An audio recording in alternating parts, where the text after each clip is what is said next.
Teka, teka, teka lang. You look so family to me. Mukhang nagkita na tayo somewhere out there ah. Teka nga, sigurado ka bang isa kang diwata? Parang nakita na kita kasi, nagpapalaboy-laboy. By any chance, may nakikilala ka bang diwata na nagngangalang Diana? Hoy babae, at sinong nagbigay sa inyo ng permiso upang kausapin ng kagaya niyan ang aming diwata? Oh, loko, ang aming diwata. Nagmamayari ka ba? Assuming ka. Alam naman natin mas mataas ang antas ng mga diwata kaysa sa inyo. Makaangkin kayo. Ay, napakapiling entitled yung mga babaylan na. Gusto mo ba? Suntukan na lang tayo dito para magkaalaman kaagad. Huwag mo nang kalabanin si Paring Zen. Ako lang mismong tatapos sa'yo. Ang yabang mo ah. For your information, ang fiancé ko ay diwata.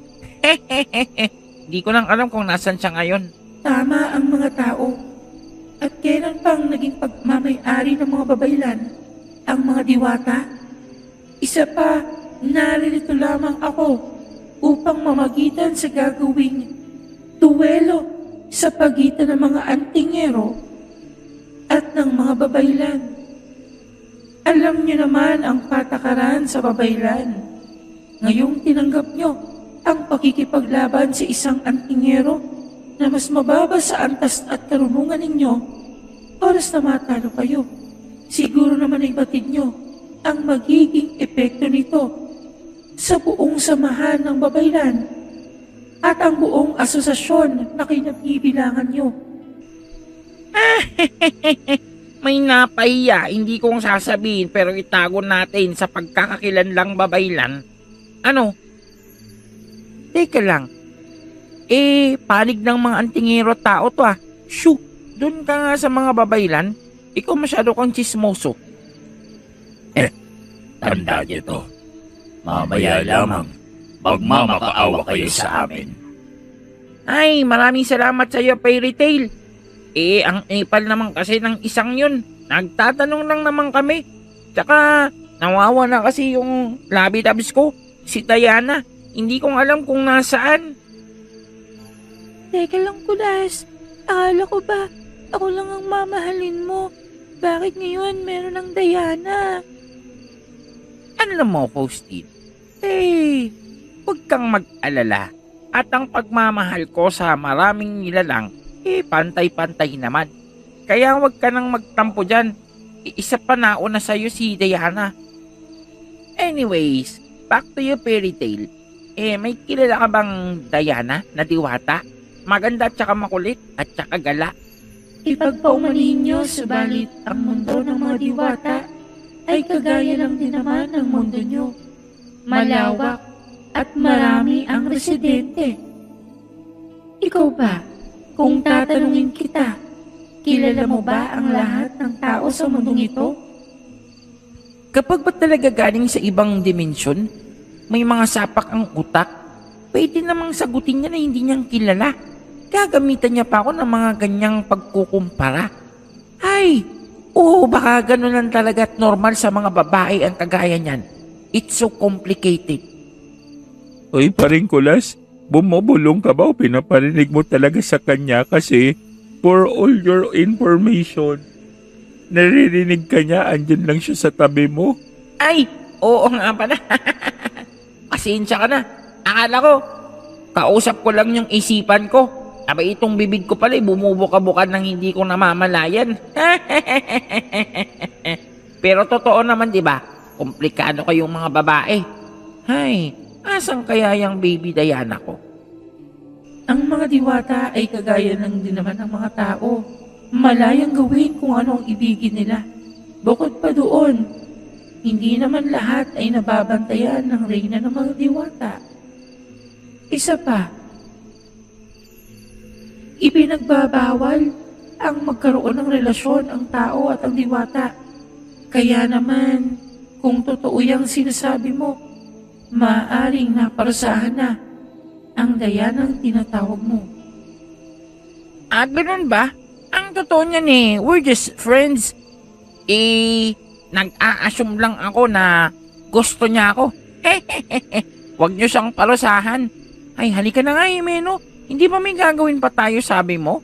Ha? Wala naman akong sinabing gagawin natin at saka ano naman gagawin natin dito sa templo nung babaeng natalo? Basta, hindi ba may gagawin tayo? Tara na, sumama ka na sa akin. Ikaw hindi kang marunong umunawa eh. O paano, fairy tale? Mauna na kami sa iyo ha. Diyan na kayo't mag-usap kayo ng mga babaeng yan. Wala namang maitugon na itong sila Karina dahil sa narinig. Hindi nilang alam na ipinagbabawal ang magkaroon ng relasyon ng isang diwata sa isang tao. Ayon dito kay Lumina, mabigat ang kaparusahan na maaaring matanggap ng isang diwata na susuway sa nag-iisang kautusan na dapat na wag lalabagin ang pagkaroon ng pag-ibig at pagmamahal sa isang mortal. Teka lang, pero hindi ba sabi mo kapag mortal lang naman ang inibig ng isang diwata, yun yung paglabag sa batas nyo? Paano yun? Si Buskulas hindi naman yung purong tao, kalahati niya diablo. Kasali pa rin ba siya sa ipinagbabawal na mahalin ng isang diwata? Kung mapapatunayan na isa siyang diablo o may dugong nananalitay sa kanyang pagkatao na hindi purong portal, maaaring mas mapagaan ang kaparusahan ng diwata. Ngunit depende pa rin ito sa kasalukuyang namumuno sa aming mundo dahil sa kanya pa rin ang huling pagpapasya. Kagalang-galang na diwata, ipagpaumanhin niyo ang aking mapangahas na pagtanong sa inyo tungkol sa tunay na dahilan.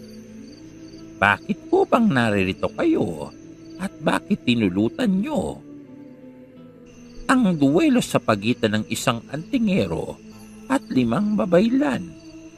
Ano ho ba talaga ang motibo niyo sa paglitaw dito? Tanong naman nitong si Ninang. Alam niya na hindi lamang ordinaryong pagkakataon o sitwasyon ang dahilan kung bakit naroroong lumitaw itong diwata. May kutob itong si Ninang na mas malalim ang kadahilanan nito. Dahil hindi basta-basta o hindi ordinaryong kaganapan na ang presensya ng isang diwata ay mamasdan sa mundo ng mga tao. Lalong-lalo na at tila yatang ang diwatang ito base sa kanyang kulay ng pakpak at sa bilang nito ay tila bang isang mataas na uri. Hi, good evening po sa lahat. Ako po si Sir Mar ng Midnight DJ Tagalog Horror Story, ang same narrator po ng Ang Bantay.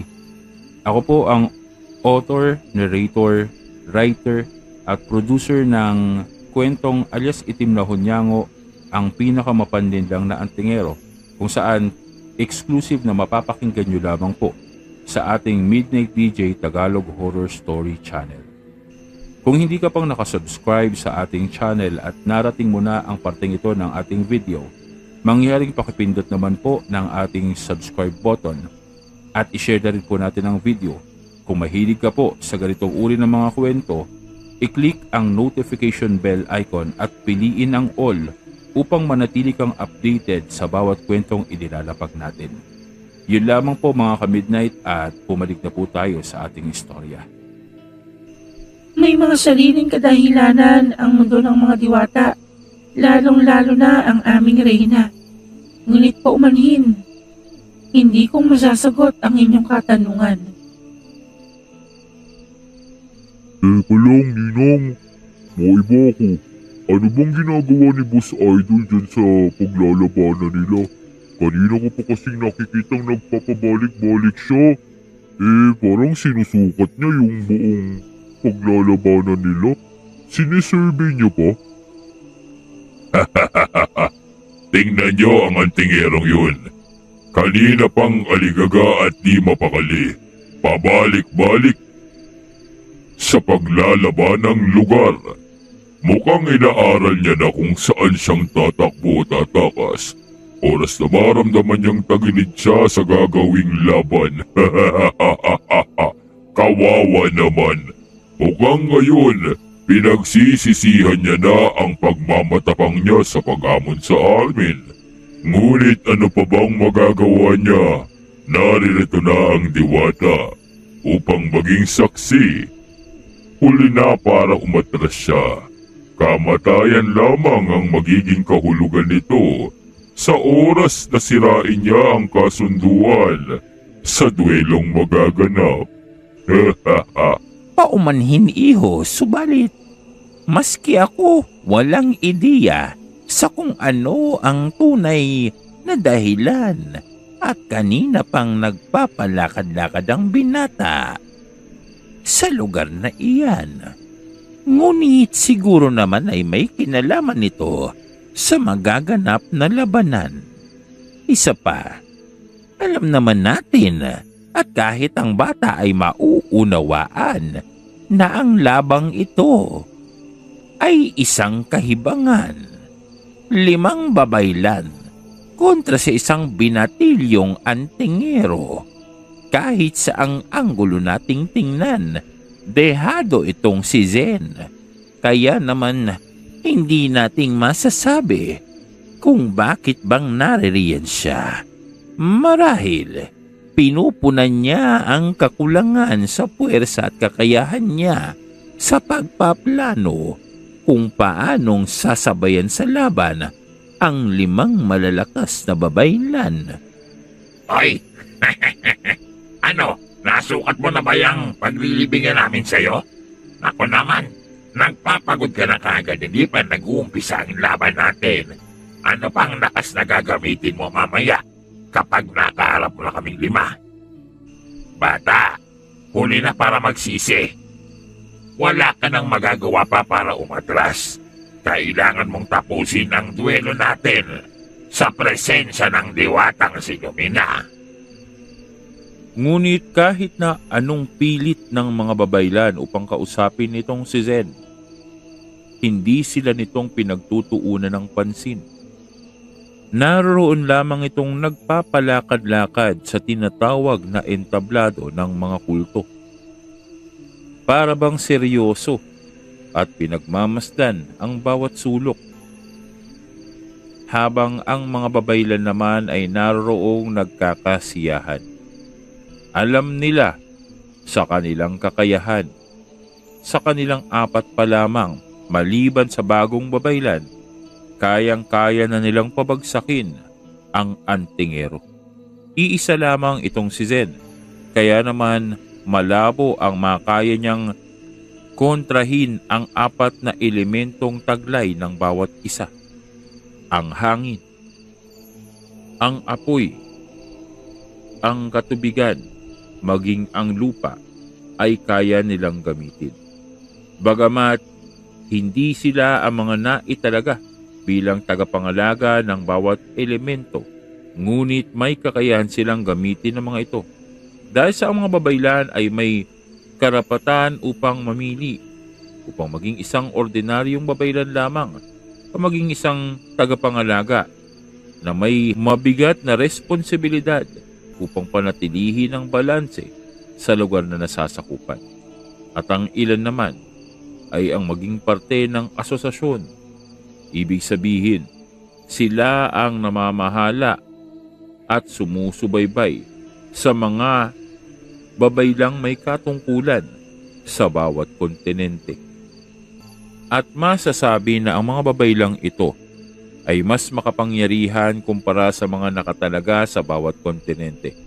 Dahil nga sa hindi sila maaring maging parte ng asosasyon o ng namamahala sa asosasyon kung hindi nilang kayang tapatan ang bawat babaylan ng mga kontinente.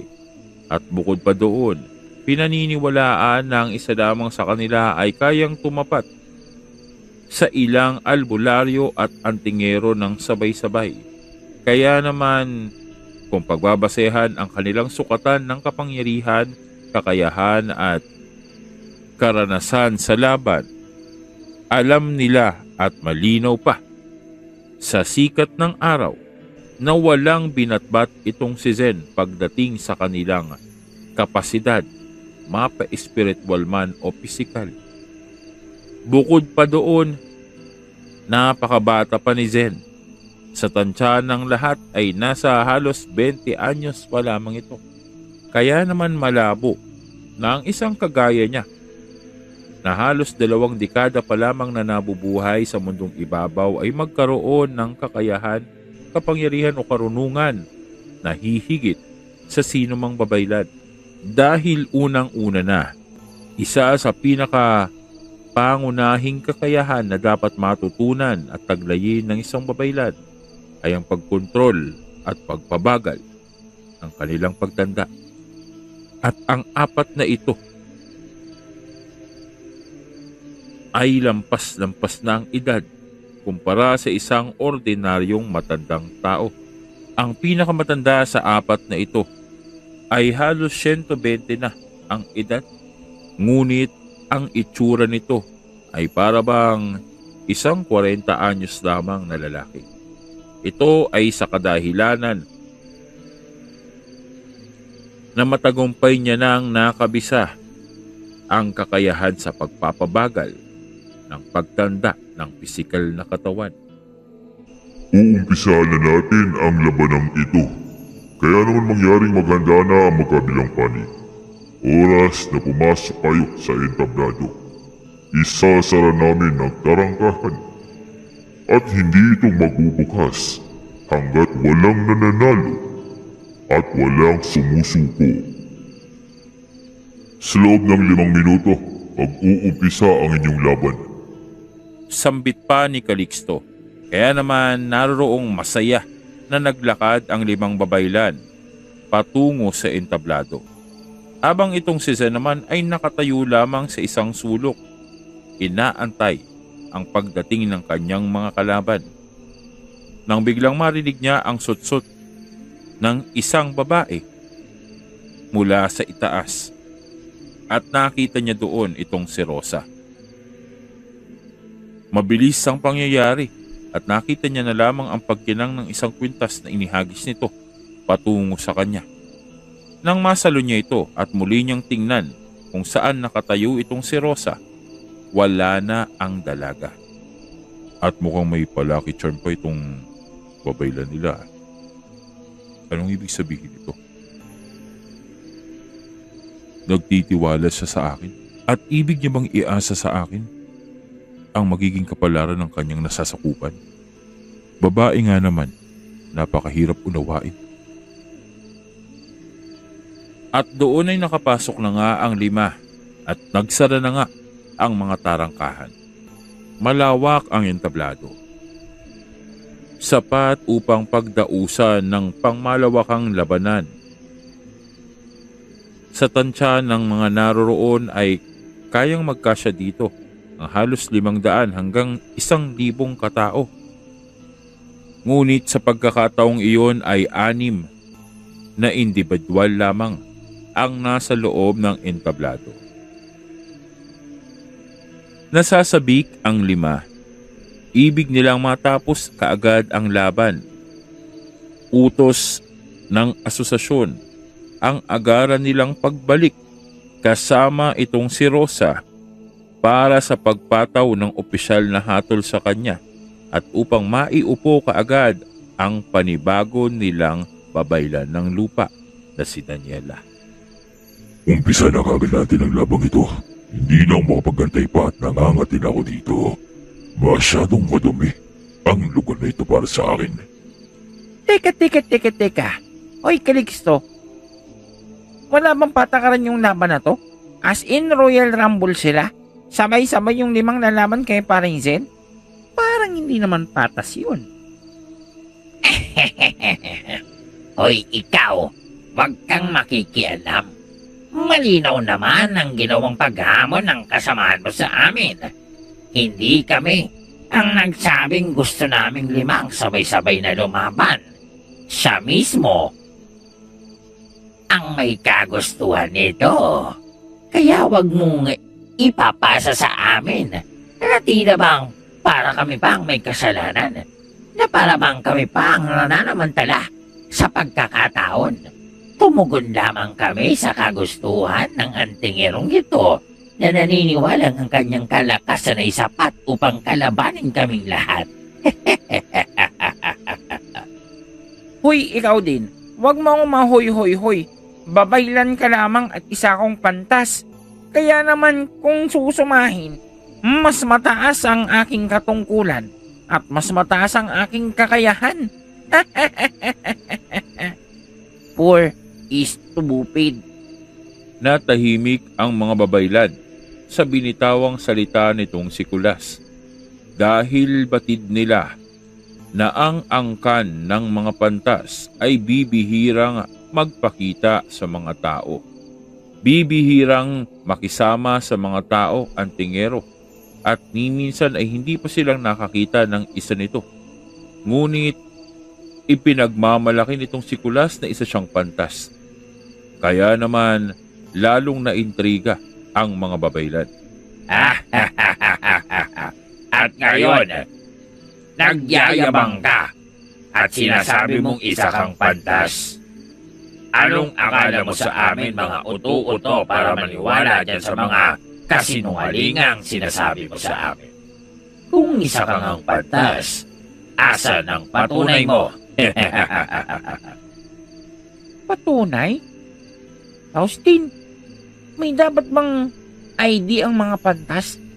Parang hindi ako nasabihan nila tatay na kailangan ko magpagawa ng ID bilang isang pantas. Ano bang sinasabi nilang patunay? Ang ibig sabihin siguro nila ay yung marka na ibinibigay sa oras na maging isang opisyal na pantas ka na hinirang at kinilala ng buong angkan nyo. Hindi ba lahat ng mga nasa baryo nyo may mga markang ganoon? Ikaw lang ang wala kasi hindi ka naman tinatablan. Naghihilom ka agad yung mga sugat na ginagawa sa'yo. Kahit anong paso sa'yo at kahit anong markang ilagay sa'yo, nawawala at nabubura din. Kaya wala kang marka bilang patunay na isa kang pantas. Walang marka. O ngayon, ikaw mismo ang napahiya sa sarili mong kasinungalingan. Alam ng babae na ang isang pantas ay kailangang magkaroon ng marka bilang pagkilala sa iyong kakayahan at kapasidad. Sa dinami-dami ng katungkulan na maaari mong gamitin bilang pagsisinungaling, ang pagiging pantas pa talaga ang iyong napili. Teka, bakit nga ba kung nakikipag-usap sa isang kagaya mo? Pare-pareho lang kayong mga antingero at albularyo. Mga ambisyoso. Sigurado ako. Ang tagamasid na naman ang nakaisip ng kalokohang yun.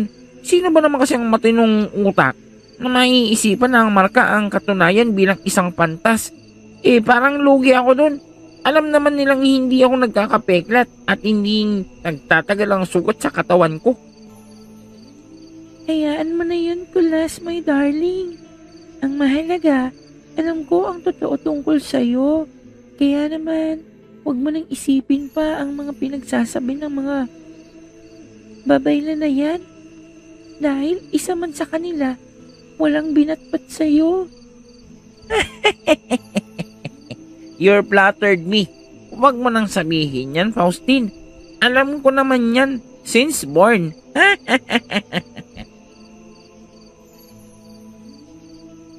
Magkakwentuhan na lang ba kayo dyan o uumpisahan natin ang labang ito? Tandaan nyo, nangangati na yung kasamahan nyo. Baka mamaya magpantal-pantal pa yan. Kasalanan pa namin dito. Bakit hindi nyo umpisa ng pagsalakay? Nag-iisa lang ako. 5 kayo. Huwag nyo sabihin na kailangan nyo pang mag-ingat sa pakikipaglaban sa akin. Parang overkill naman yun. Tumingala itong mga babaylan sa kinaroroonan ng diwata. Tumango naman itong si Lumina. Hudyat ng pahintulot sa pag-uumpisa ng laban. Hindi ngang Nagpigil ang mga babaylan. Agad nilang pinalitaw ang kanilang mga elemental na kapangyarihan. Kanya-kanya ng pasiklab sa kanilang pansariling kakayahan. Kanya-kanya ng pagpapakita ng kanilang kalakasan.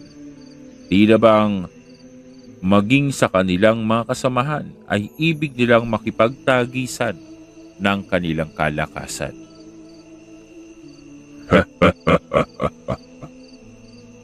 Alam kong natutulala ka at nabibigla ka dahil sa mga nakikita mo. Hindi sa pang-araw-araw na buhay ng isang kagaya mong antingero ang makakita ng lahat ng elemento ng daigdig na ginagamit ng mga babaylan. Pakonsuelo na namang namin ito sa iyo bago kang mamatay at maglaho sa mundong ito. So, ano bang dapat kong asahan ngayong nakikita ko na yung mga elemental na kapangyarihan nyo? Kailangan pa matakot ako? Oo, paring Zen. Dapat lumuhod ka sa kanila at saka magmakaawa. Tapos gumapanggapang ka sa labis na takot. Dapat yung nanginginig pa tapos dilat yung mata. Tandaan mo, 5 makakapangyarihan na babaylan ng kaharap mo. Yari ka dyan, paring Zen. It's your end. Anong is your end, paring Kulas? Katapusan niya na. Di ba yun yung sabi ng mga babaylan? Ito na daw yung huling araw ni paring Zen. Alam nyo, naawa ko kay paring Zen. Kawawa naman siya. Napakabata niya pa para mawala. Itigil mo nga yung Kulas. Hindi ka nakakatuwa. Kahit pang biro yung ginagawa mo, ayokong ginaganyan mo si Zen. Magsitahimik na kayo at mabuti pang panoorin na lamang natin ang magiging laban. Seryoso ito. Anumang sandali ay maring mapahamak ang binata. Nauunawaan ko si Zen na gusto niya lamang na mapatunayan na mali itong mga babaylan. Ngunit hindi sana sa ganitong kaparaanan. Ngayong naririto ang presensya ng diwata, hindi na siyang maaari pang magbago ng kanyang pasya at paghamon. Kailangan niyang mapagtagumpayan ito kahit napaka-imposible. Hay Ninang, hindi mo mang alam na yung salitang imposible na nabura na sa bokabularyo ni paring Zen? Watch and learn. Panoorin mo kung paanong uuwi sa kanilang mga bahay na manghihiram ng muka iyang 5 yan. Dahil sigurado ko, may nakahandang sorpresa sa kanila yang si paring Zen. Sana nga Kulas, tama ka. Sana nga. Dahil nakikita ko sa mga mata ng mga babaylan na yan, wala silang balak na buhayin ang kaibigan nyo. Mukhang labi silang nainsulto sa ginagawa nitong si Zen. Kaya sa palagay ko, ang mga gagawin nilang pag-atake ay sa pagpaslang. Teka lang po. Alam ko medyo parang pangmahinang isipan ang itatanong ko pero napansin ko walang mga sandata yung mga babaylan. Ibig sabihin po ba nun, elemental na pag-atake lamang ang gagawin nilang 5? Oo. At yan ang mga pinakamalalakas dahil miyembro sila ng asosasyon at namumuno sa lahat ng babaylan. Kaya naman, mapaminsala at pangmalawakan ang epekto ng kanilang mga pag-atake. Bakit mong naitanong yon, binata? Kasi kung ganun, didihado sila sa laban. Dihado? Paano mong nasabing dihado? Saang banda? Ayos ka lang ba? O nilalagnat ka? Mukhang baliktad yata ang pagkakaunawa mo, iho. Uulitin ko, pangmalawakan at elemental ang kakayahan na ginagamit ng mga babaylan at walang kapantay ang dami ng mana sa kanilang katawan. Kaya naman oras na sumalakay sila. Kapag nagsabay-sabay sila, Sigurado, matatapos ng mabilis ang labang ito. Dapat ay hindi na kaming umasa pa na maililigtas pa ang buong kulto ng binatang yan. Sa mga tinuran nitong si Menandro ay para bang naintriga ang diwatang si Lumina. Kaya naman, naroroong bahagyang lumapit ito sa pagnanais na maitanong sa binata. Ibig niyang ipaliwanag nitong si Menandro kung ano ba ang ibig niyang sabihin nang sambitin niya na dehado nga itong 5 babaylan sa laban kontra kay Zen. Subalit, para bang ang lahat ng mga kaibigan nitong si Zen na nakakikilala sa kanya ay isa ang iniisip at naunawaan kaagad ang ibig ipakahulugan nitong si Menandro. At makikita nga ang mga ngiti nito sa kanilang mga labi. Bagay na ikinalito naman nila Ninang, nitong si Nel, maging ang pangkat ng mga pulis na pinangungunahan nitong si Gwen, kasama itong si Tonyo at Kardig ay hindi maunawaan ang ibig sabihin ni Menandro. Ay. Baka naman pwede niyong ipaliwanag kung ano ang ibig sabihin ng binatang are. Paanong naging dehado ang 5 makapangyarihang babaylan? Oo nga naman, paano magiging dehado yan? Kilala at alam ng mga albularyo. Bawat isang albularyo at antigero na may karunungan sa buhay na salita ay nauunawaan ang kapangyarihan ng babaylan na higit na mas mataas kumpara sa karunungan na tinataglay natin. Kaya naman, papaano na ang isang kagaya ni Zen ay magawag makontra at matapatan ang kanilang lakas? Indagdag mo pa na 5. Siguro kung isa lang ay maniniwala ako na may tsansa itong si Zen para manalo. Ay. Tama itong aking kaibigan. Papaano niyong nasabi na siya ay mananalo sa labang are? Ibig kong ipaliwanag mo ang sarili mo sa amin, binata. Hindi magandang biro ang binitawan mo. Batid ng lahat at nauunawaan nila kung gaano kalakas ang mga babaylan. Kaya naman kahit ako, ibig kong malaman ang ibig mong sabihin. Kung paano naging tagilid ang 5 laban sa isa. Ay nako, fairy tale. Malamang tagilid yan. Isipin mo ka, kung sasakay ka sa bangka, 5 laban sa isa. Ewan ko lang kung hindi tumagilid yung bangka nyo. Jokester lang po itong si Paring Kulas, pero pabayaan nyo na po at wag nyo nang papatulan. Medyo kulang lang talaga yan. Paring Kulas, hindi ba naalala mo yung sinabi ni Diana mo? Kaya kang gawing palaka ng diwata. Sige ka, ipiluso po mo pa siya, baka maging praglets ka. Ay, mabuti na lang pinaalala mo sa akin, paring Jimeno. Oo nga, hindi na akong ulit pa. Baka mamaya gawin niya akong gwapong panlaka. Yung may bangs. Naku, mahirap na. Kagaya nga po ng sinabi ko, tagilid talaga yung mga babaylan kontra kay Boss Zen. Kasi kung talagang spiritual at elemental na kakayahan lamang ang kaya nilang gamitin, ibig sabihin nun wala silang kakayahan sa pakikipaglabang pisikal o kumbate. Hindi niyo po bang nalalaman? Si Boss Zen ay bihasa sa parehong aspeto. Kaya niyang makipaglaban na gamit ang espiritual niyang kakayahan, pero kayang-kaya niya din pong pabagsakin ang kalaban gamit ang pisikal niyang kakayahan. Yun ang kalamangan niya. Bagay na wala yung 5 babaylan. Ano pong silbi ng pangmalawakang pag-atake nilang 5 kung hindi naman nilang kayang patamaan si Boss Zen? Tsaka, paano niyo po nilang gagamitin yung pangmalawakan nilang kapangyarihan kung nasa harapan nila si Boss Zen? Di damay-damay sila. Tama. At bukod pa doon, hindi nyo bang alam na may pagka-ninja assassin yan si paring Zen?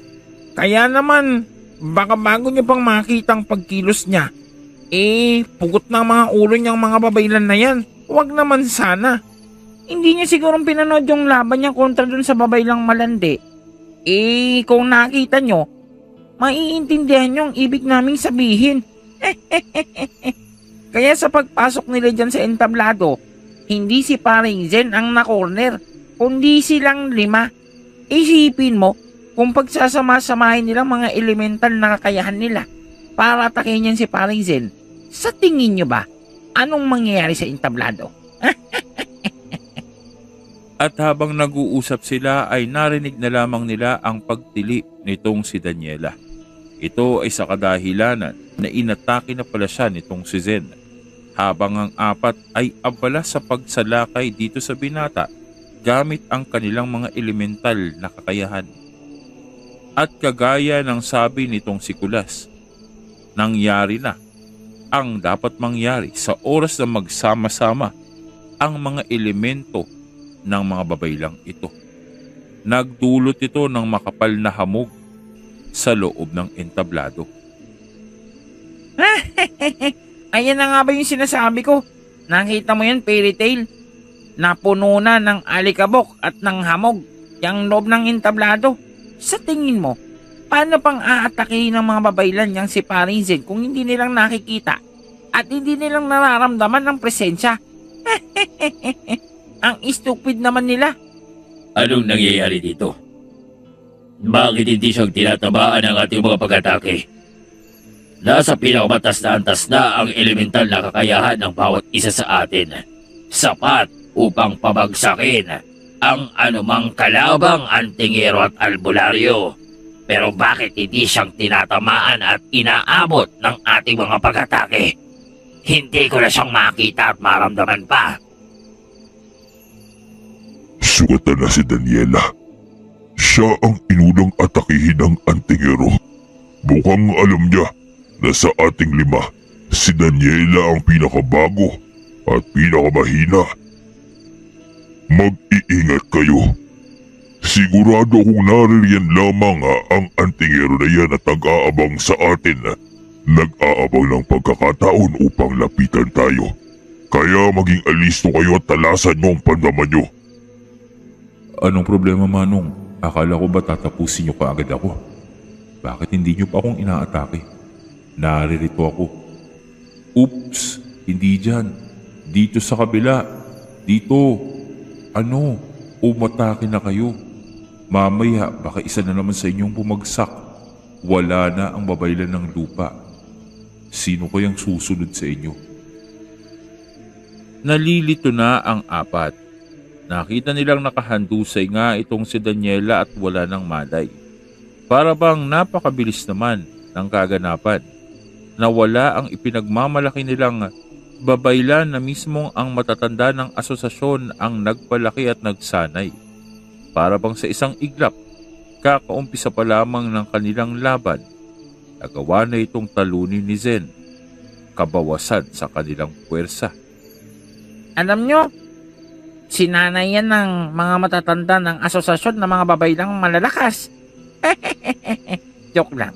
Sabi sa inyo naiintindihan nyo na ba kung bakit dehado sila? Naglalaro sila sa mga palad ni paring Zen. Iyan ang labanan na dapat pinag-isipan nila ng mabuti. Hindi ba nilang naisip bakit maghahamon si paring Zen? Nakalabanin silang 5 nang mag-isa lamang siya kung alam ni paring Zen na hindi niyang kayang talunin niyang mga yan. Ang problema kasi sa mga babaylan na yan, nagmamagaling sila. Akala nila sila na ang pinakamalakas at pinakamarunong. Ngayon, anong gagawin nila? Posible kayang ang kadahilanan kung bakit naririto ang diwata upang patawan ng hatol ang mga babaylan at ang asosasyon. Hindi kaya pumapabor sa mga diwata ang kaganapan sa paghahamon ni Zen kontra sa mga babaylan? Ito ba ang inaasahan ng kanilang reyna? Madali kayo't kumilos na kayo. Gamitin niyo na ang lahat ng kalakasan niyo upang mapuksan natin ang binata. Siguradong nagtatago siya sa hamog nito. Gamitin mo ang kakayahan mo sa hangin at tanggalin ang lahat ng hamog sa kapaligiran natin. Alisin mo ang anumang usok at alikabok na pumipigil sa ating paningin. Mahusay siyang magtago ng kanyang presensya. Oo nga, bilisan nyo. Kailangan nating pabagsakin ang binatang yan. Sigurado ako, akala niya ay kaya niya na tayo dahil sa hindi siyang nahuhuli. Oras na matanggal ang hamog dito. Atakihin nyo kaagad ng pinakamalakas nyong alam na atake. Wala nang kahalaga pa kung buo siya o hindi. Ang importante ngayon, huwag tayong mapahinga sa harap ng diwatang yan. Gagamitin ko ang aking kakayahan sa pagtawag ng kalupaan upang pigilan ang kanyang pagkilos. Palalambutin ko ang buong kapaligiran liban sa ating kinatatayuan sa ganoong pagkakataon. Samantalahin nyo upang patamaan sa ng apoy at ng hangin. Hiwa-hiwain nyo ang kanyang katawan. Nang sa gayon, matiyak na ang ating pagtatagumpay. Ngunit hindi ba kalabisan ang gagawin mo kung pagpipira-pirasuhin natin siya at papasdangin sa harap ng diwata? Maaaring isipin nila na masyadong marahas ang mga babaylan. Hindi ba itong magkakaroon ng negatibong epekto sa ating imahe bilang mga babaylan at kataas-taasang may karunungan? Nakasalalay dito ang karangalan ng asosasyon. Ang pinag-uusapan dito ay ang kakayahan, kapangyarihan at ang ating limitasyon pagdating sa pakikipaglaban. Walang usapin tungkol sa pagkaawa sa buhay ng binatang yan. Bukod pa doon, isa itong duelo kung saan maaaring maraming bagay na hindi inaasahan ang magaganap. Kaya hindi tayong masisisi kung mapapatay natin siya. Dahil unang-una na, walang batas at patakaran sa duelong ito ang pumipigil sa atin upang tapusin siya.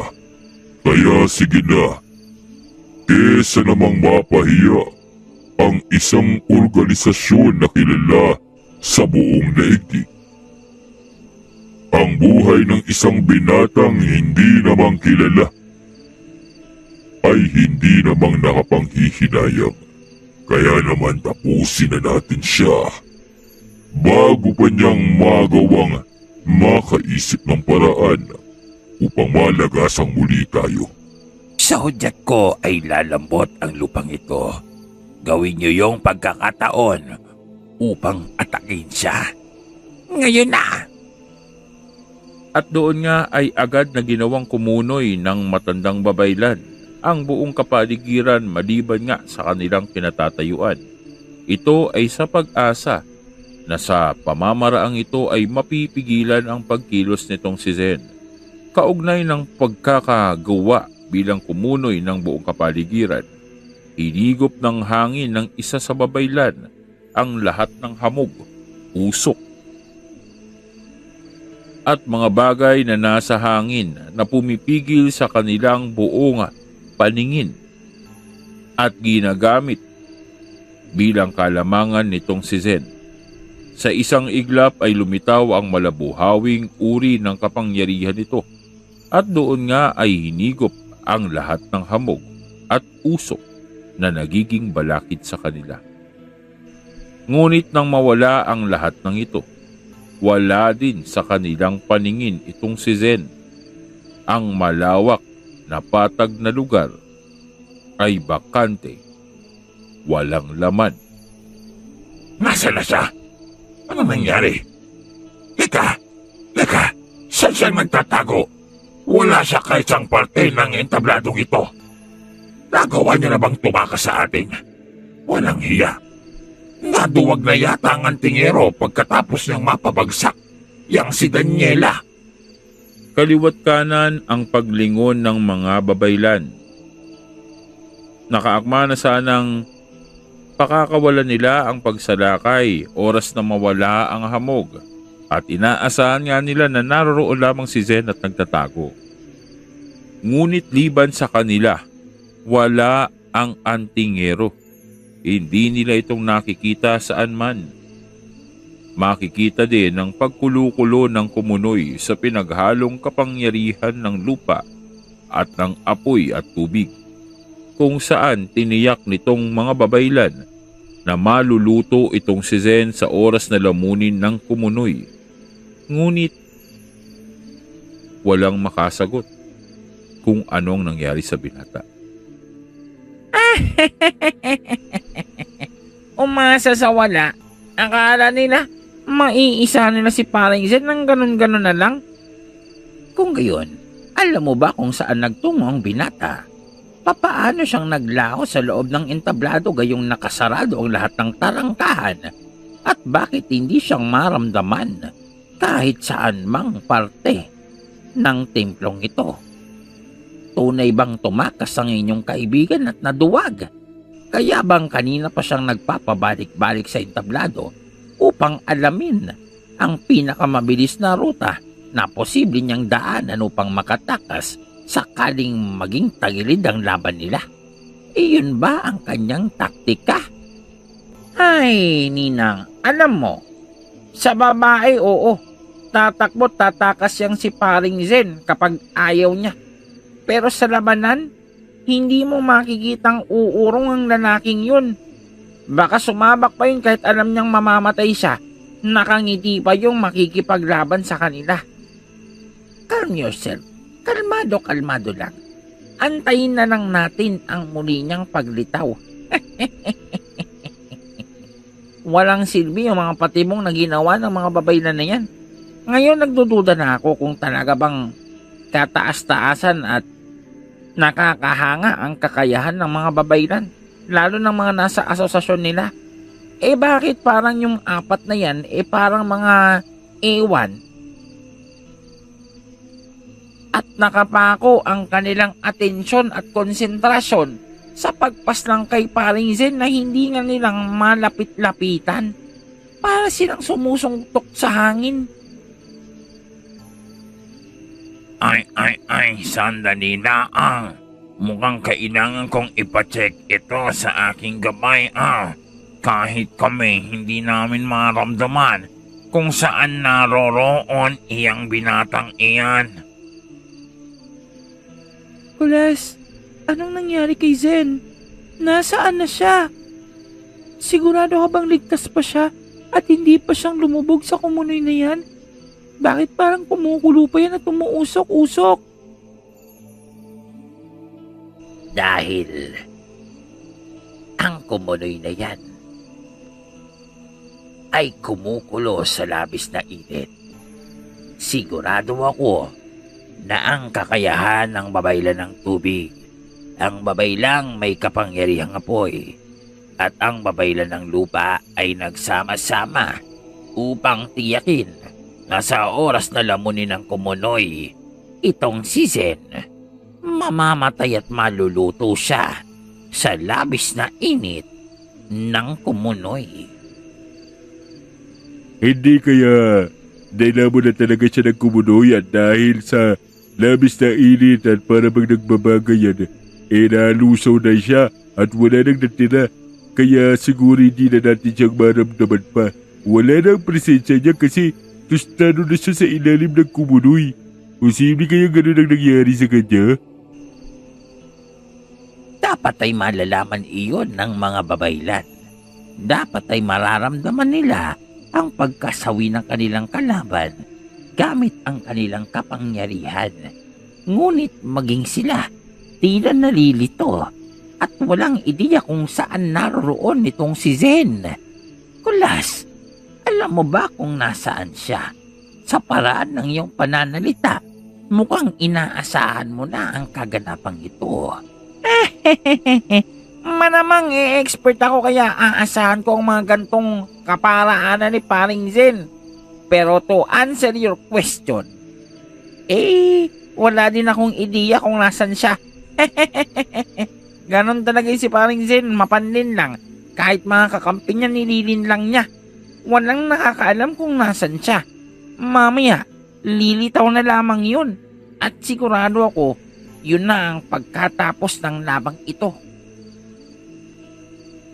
Unti-unti na nagtatabi-tabi ang apat na babaylan. Hindi na silang mapalagay pa sa kanilang kapaligiran. Hindi nilang gusto ang pakiramdam na hindi nilang matukoy ang kinaroroonan nitong si Zen. Malabong namatay ito sa kanilang kumunoy dahil unang-una na wala silang nararamdaman na nasa ilalim ng kalupaan. Bukod pa doon, dapat ay otomatiko nang bumukas ang tarangkahan kung totoong patay na ang kanilang kalaban. Ngunit nananatili itong sarado. Ibig sabihin, naroroon pa ang antingero. Ngunit nasaan? Bakit hindi nilang maramdaman at bakit hindi nilang makita? Napapagod na ako sa laro ng taguang ito. Hindi ko lang maaantay pa.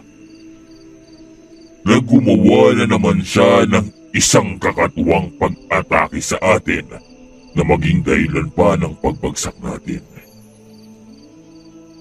Isa na lamang ang kaparaanan. At doon, tila bang nawala na sa sarili ang lalaking ito. Sa labis na tensyon, sa labis na pag-aalala na matalo sila, ginawa niya ang isang bagay na labis na ipinagbabawal ng asosasyon, ang ipinagbabawal na estilo sa paggamit ng sariling dugo upang ihalo ito sa kanyang pag-ataking elemental. Naroroong kinagat niya ang kanyang daliri at pinatulo ang dugo sa kalupaan. Ang lalaking ito ang may kakayahan pagdating sa elemento ng lupa. At doon nga, nagkulay dugo ang buong kapaligiran. Lalong uminit ang kumunoy at sa isang iglap nang isuntok nitong lalaki ang kanyang kamao sa lupa. Animoy naglitawan ang mga matatalim na tusok mula sa ilalim ng lupa. Para bang mga sibat na malalaki sa intensyong masaksak, tamaan, mapinsala saan man nagtatago itong si Zen sa loob ng entablado. Tanging ang kanilang lokasyon ang hindi tinamaan ng napakaraming tinik at mga tusok. At doon, lumitaw ang binata. Ngunit hindi man lamang itong nasugatan. Walang dugo, walang anuman. Ito ay sa kadahilanan na itong si Zen ay nasa loob ng kristal. Sinasabi ko na nga ba, at may mga paandar na naman tong si Paring Zen. At kailan siyang nagkaroon ng ganyang uri ng depensa? Solidong kristal. Alam niyo bang ibig sabihin nun? Pinagsamang apoy, tubig, lupa at hangin. Sa mataas na konsentrasyon, iyon lamang ang kaparaanan upang makalika ng kristal mula sa lahat ng mga elemento. At nagawa yun ni Paring Zen. Lintik, papaanong may kakayahan siya sa lahat ng elemento? Gayong isa lamang siyang antingero. Walang kakayahan ng anumang antingero o albularyo na gumamit ng ganyang elemental na antas ng kapangyarihan. Dandaraya ang lalaking yan. Saan mong nakuha ang kakayahang yan? Isa kang hangal upang magpanggap bilang antingero, gayong ganyan ang uri ng iyong kapangyarihan. Ano bang ibig sabihin nito? Papaanong nagagawa niyang kontrolin ang lahat ng elemento at pag-isahin ito sa ganyang uri ng depensa? Ang pinagsama-samang elemento ng daigdig sa pinakamataas na konsentrasyon, ang natatanging kaparaanan upang lumikha ng ganyang kulay ng kristal bilang depensa. Isang solidong depensa na dapat ay hindi nagagawa ng isang binatang kagaya niya. Kalmahan niyo lang mga sarili niyo. Baka takihin kayo sa puso. Masyado kasi kayong bilib sa mga kapangyarihan niyo. Nakakalimutan niyo yata, antingero ako. At ano bang ibig sabihin ng isang antingero? Malamang ang magtaglay ng anting. Salamat na lamang sa mutyang ito. Dahil dito, nagawa kong kontrolin ang lahat ng mga elemental na pag-ataking ginawa niyo sa akin habang nasa ilalim ako ng kumunoy. Dahil doon, nagawa kong gumawa ng depensa na kahit anuman sa mga elemental na pag-ataking gamitin niyo ay hindi nang uubra pa. Paano ba yan? Umpisa na muli natin ang pagsalakay ko. Siguraduhin yung nakahanda kayong umiwas. Teka, papaanong may ganyang kamutya? Saan niyang nanggaling? Hindi ito pwede. Ang mutyang yan, natitiyak kong iisa lamang yan sa daigdig na ito. At matagal na yang nawawala. Papaanong hawak-hawak niya yan? Maliban pa sa pagiging antingero at mayabang ay magnanakaw din ang lalaking yan. Hep, hep, hep, hep. Nasosobrahan na yata kayo sa pamimintang at paratang nyo. From the word itself, antingero. Di ba natural lang naman na magtaglay ng mga kakaibang anting-anting ang isang kagaya ni Paring Zen? Aba, kahit ba yun gusto nyong ipagbawal sa amin? Mga loko ba kayo? Kayo ba pinagbawalan naming magyabang sa harapan namin? Kasalanan nyo yan. Alam nyo ang antingero yung kalaban nyo tapos magugulat kayo na may taglay siyang kakaibang anting-anting. Stupid. O ngayon, ano nang gagawin nyo? Tuto nga dyan. Sumuko na lang kaya kayo para hindi na kayong lubusang pang mapahiya. Aminin nyo na lamang, hindi nyo kayang ibagsak si Paring Zen. Ngunit hindi makakapayag ang mga babaylan na matalo sila sa isang duelo. Nakitang-kita naman na dapat sila ang lamang dahil nga sa 5 sila at isa lamang si Zen. Bukod pa doon, sila ay mga tituladong babaylan habang itong si Zen ay isang binatilyong antingero lamang. Nabukod sa baguhan, sa pag-aanting, ay walang iba yung kakayahan kagaya ng meron si Kulas o ang iba pang kasamahan niya. Subalit, sa kung anong kadahilan ang hindi nilang maipaliwanag, bakit tila yatang ang labang ito ay pumapabor sa binata. Dahil nga dito, palihim na inihanda ng babaylan ang kanyang sorpresang pag-atake. Isang pamaslang na pag-atake na kagaya ng ginawa ng kanyang kasamahan na ginamit ang sariling dugo upang pag-ibayuhin ang lakas ng kanyang kakayahan sa lupa. Ang babaylan ng hangin at ang babaylan ng apoy ay ginawa ang parehong taktika. At naroroon na nagtawag sila ng isang elemental na dragon sa pinagsamang apoy, tubig at hangin. Isang elemental na dragon na layon na puksain ang kanilang kalaban. Isang maling desisyon para sa mga babaylan. Anong ginawa nyo? Hindi ba't alam niyong ipinagbabawal sa mga babaylan ang gumamit ng elemental na kakayahan sa paglikha ng mga nilalang? Ito ang tanging kaparaanan upang matapos na ang labang ito.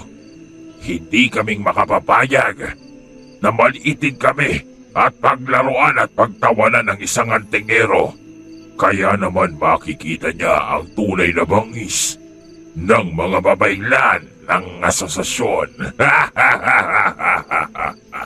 Sa kauna-unahang pagkakataon, ginawa nila ang pinakabawal sa kanilang pangkat. Ginawa nila ang isang bagay na hindi pa nilang nasusubukan sa tanang buhay nila.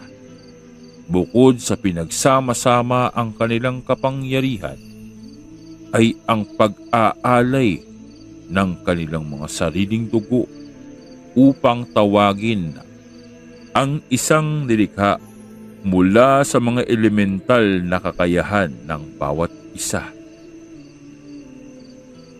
Bagay na ikinabahala ng diwata dahil lingid sa kaalaman ng mga babaylan, may dahilan kung bakit pinagbabawal sa kanilang mga uri ang paglikha ng isang nilalang na mula sa kanilang kapangyarihan at dugo. Ito ay sa kadahilanan na walang sino man sa mga babaylan ang nagawang pasunurin, kontrolin at gamitin ang ganitong uri ng nilikha. Excuse me, Fairy Tail. Ano bang dahilan? Bakit parang masyado kang worried dyan? Itinawag naman nila yung pinakamakapangyarihan nilang pang-atake laban kay Paring Zen ah.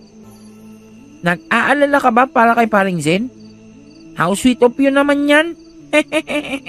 Tingnan mo, nakakatakot yung dragon. Parang isang astral ang forma niya. Ngunit bakit parang masama ang kutob ko dito? Bakit tila pakiramdam ko nanganganib tayong lahat? Ay, masama ito. Ayon sa aking gabay, ay ang isang yan hindi stable. Sa madaling sabi, hindi yan kayang pasunurin ng mga babaylan May sariling desisyon at pag-iisip ang elemental na nilalang What? Ibig mo sabihin, lumikha sila ng isang halimaw na hindi nilang kayang pasunurin? Parang isang siraulong aso? Ay, tama ka diyan, paring Kulas. Lumikha sila ng isang halimaw na maring pati sila ay lamunin at patayin. Delikado na tayo din Umalis na tayong lahat. At nag-umpisa nga na buksan nitong dragon ang kanyang mga mata. Sa kabuuan, may 8 mata ang dragon na nagmula sa mga elemento ng mga babaylan. At doon ay nagwala ito nang makita ang mga babaylan sa kanyang harapan. Teka, anong nangyayari? Bakit tayong inaatake ng dragon na yan? Bilisan nyo! Ang proteksyon! Kailangan natin ng proteksyon! Kailangan na nating umalis dito! Ang teleportasyon! Gamitin niyo ang teleportasyon natin upang makabalik sa ating impinan! Bilisan niyo! Subalit, hindi gumagana ang kanilang kagamitan sa teleportasyon. Masama ito. Pinipigilan ng templo ang ating pag-alis. Ang entabladong ito ay tila kinakansela ang kakayahan sa teleportasyon. Hindi tayo makakaalis hanggat hindi natatapos ang laban. Iyon ang akala ng mga babaylan. Ngunit ang tunay na kadahilanan ay ang mismong dragon. Nakikita nito ang puwersang nagmumula sa bato na ginagamit nila para sa teleportasyon. At kinakansela nito mismo ang kakayahan nito upang gumana.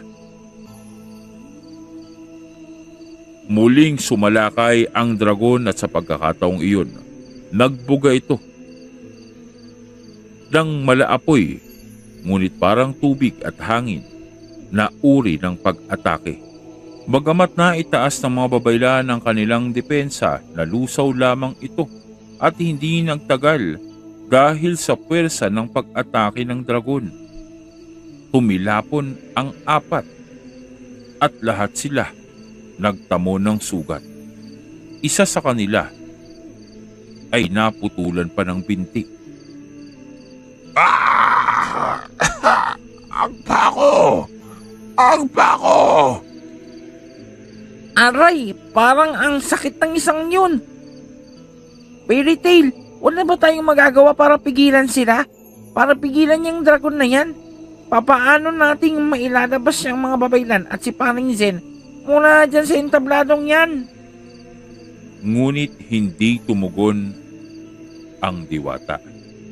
Ito ay sa kadahilanan na anumang gawing aksyon ng mga babaylan ay kailangan nilang tapusin, pagdusahan, harapin o bigyan ng solusyon.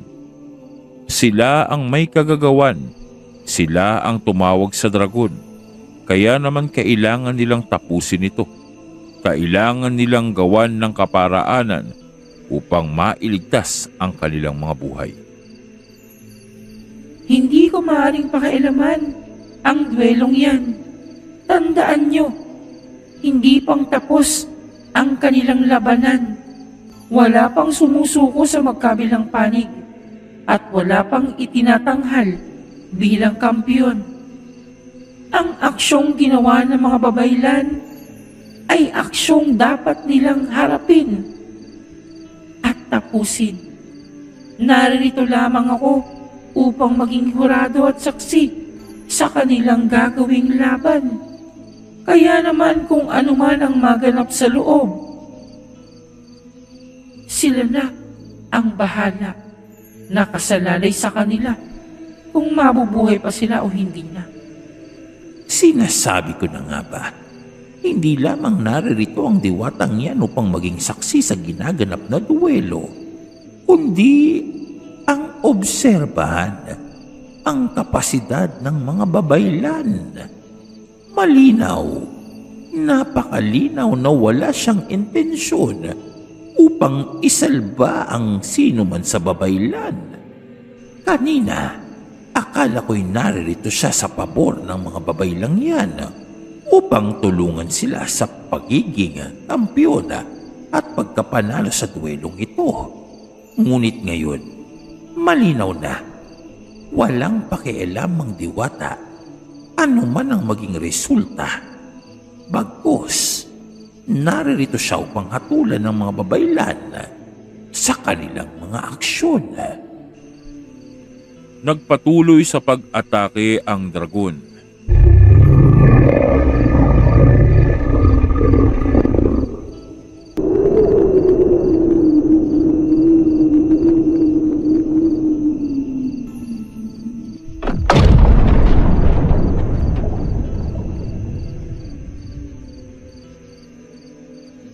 At sa pagsabog na ito, isa sa apat na babaylan ang nasawi ng direktang tamaan ng pinakawalang puwersa ng dragon.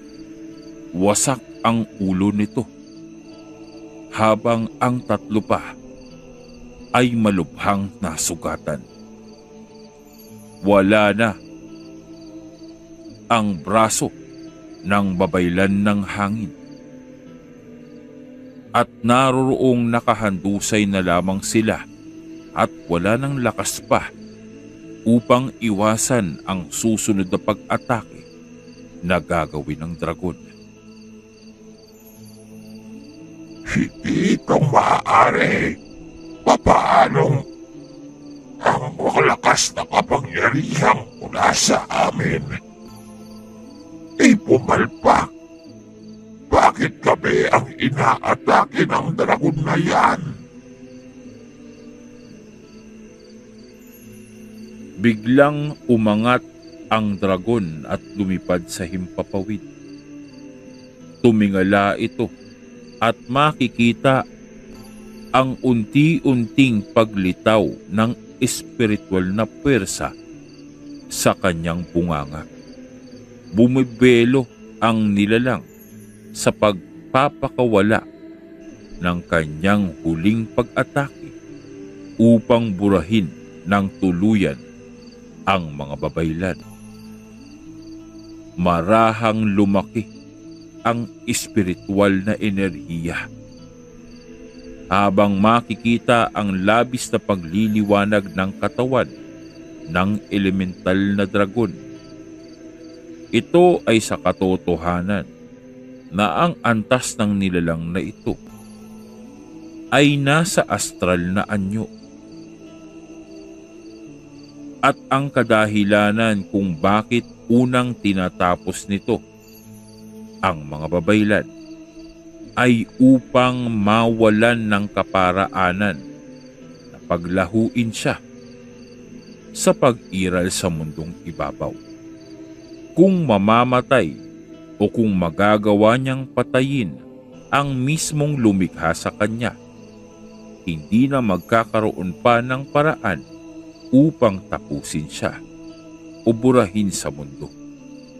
Kaya naman nagmamadali ang dragon na mapaslang ang natitira pang 3. Ngunit naroroong nang halos tapos niya na ang pag-iipon ng pwersa sa kanyang bunganga, sumabog na lamang ang ulo nito nang biglang sumugod si Zen at saksakin ang lalamunan ng halimaw.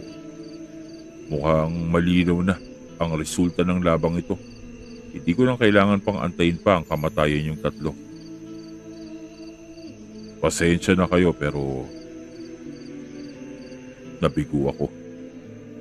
Nabigo ako sa inaasahan kong kalakasan nyo, mga babaylan. Wala palang kwenta ang karunungan nyo.